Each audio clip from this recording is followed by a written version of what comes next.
বন্ধুসকল এসপ্তাহমান আগতে অসমৰ এখন ঠাইত এজনী মাইকী কুকুৰক হত্যা কৰা হৈছিল। ইয়াৰ ফলত কেইটামান পোৱালি মাতৃহাৰা হৈছিল। খুবেই দুখজনক। মই ইয়াক ধিক্কাৰ জনাইছোঁ, এনেকুৱা কাম কৰিব নালাগে। কিন্তু আপোনালোকে এটা কথা জানেনে যে আপোনালোকৰ নিজৰ পশুধন বা গোধন হওক বহুত আপোনাৰ সম্পত্তি হয়। এই সম্পত্তিটো আপোনালোকৰ নষ্ট হোৱাটো কেতিয়াও নিবিচাৰে। গৰু ছাগলী কুকুৰে মানুহৰ কিমান অনিষ্ট কৰে, সকলোৰে পজিটিভ আৰু নিগেটিভ থাকে।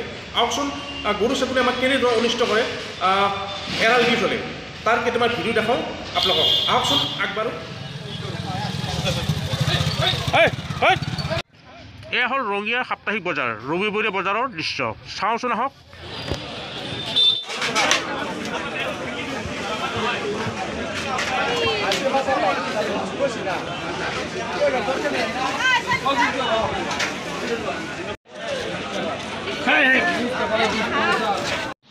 তো বন্ধুসকল এয়া মোৰ ঘৰৰ দৃশ্য। বাহিৰত কেইটামান এৰালীয়া গৰুৱে কেনেকৈ আহিছে চাওকচোন। মোৰ কেমেৰা কি সিহঁতি মোৰ পিছ লৈছে, মোৰ ধমকি দিব খুজিছে মোক। ধমকি দিব, কিয় কেমেৰা কৰিবি, কিয় কেমেৰা কৰিবি, কিয় কেমেৰা কৰিবি। টাউনৰ গৰু হয়, ৰঙিয়া চহৰৰ গৰু হয়। অ' মাই গড। এয়া চাওক, আজি মই বেৰাখন দিব লগা হৈছে। ইয়াতে বেৰা ভাঙি সোমাইছে, কিন্তু উপায় নাই। গৰু বা বিভিন্ন ছাগলী মানুহ এৰাল কিয় দিয়ে বুজি নাপাওঁ। ঘৰত ৰাখিব লাগে। সঁচাকৈ দুখ লাগে। এনেকুৱা বেৰা বাৰে বাৰে বান্ধিব লাগে, বহুত কষ্ট হয়। এৰাল দি নিদিলে নহয় নেকি? আপোনালোকে চিন্তা কৰি চাবচোন। এয়া চাওক, মই অমিতা খেতিও কৰিছোঁ, লগতে কিছুমান জলকীয়া পুলি চুলিও ৰুইছোঁ। মই এইবিলাক যিটো গোবৰ, গৰু গোবৰতে মই লৈ আনো, শুকান গোবৰ। কিন্তু কি হ'ব, গৰুৰ উৎপাতত সঁচাকৈ দিশহাৰা হৈ যাব লাগে। এইবিলাক চাওকচোন, জলকীয়া গছ মই কেনেকৈ ৰুইছোঁ, হৈছেও। এনেই সৰু সুৰা কিবা কিবি কৰি থাকোঁ মই। এইবিলাক চাওক, ভোট জলকীয়া বা এনেকৈ খেতি কৰোঁ। কিন্তু এইবিলাক দেখিছেনে বেৰাসমূহ মই এনেকৈ ভালকৈ দিয়াৰ পিছতো কিমান কষ্ট কৰোঁ, গৰুৱে খুব নষ্ট কৰে। সঁচাকৈ এৰাল দিয়া গৰুৰ কাৰণে কিছু ব্যৱস্থা কৰা ভাল। মই মোৰ চেনেলৰ জৰিয়তে আহ্বান জনাইছোঁ, আপোনালোকে যাতে গৰু ছাগলী হওক, নিজৰ পোহনীয়া জন্তুবোৰ নিজৰ সুৰক্ষিত স্থানত ৰাখিব। মই আপোনালোকক অনুৰোধ জনাওঁ, সঁচাকৈ মোৰ চেনেলৰ জৰিয়তে আপোনালোকক হাতযোৰ কৰিছোঁ, যাতে এৰাল দিয়া গৰু ছাগলী যাতে ভালকৈ ৰাখে।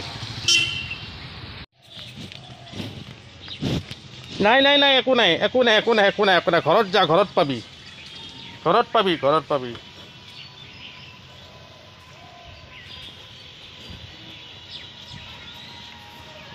আপোনালোকে এনেকৈ ঘূৰি থকাৰ উদ্দেশ্য কি? আহকচোন, আহক, আহক, আহক, কথা পাতোঁ। লাজ পাইছে চাওক, লাজ পাইছে চাওক, লাজ পাইছে, লাজ পাইছে।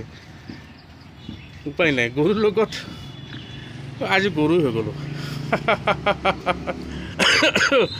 উঠি গৈছে মোৰ সঁচাকৈ। এইফালে এৰাল দিয়া গৰু।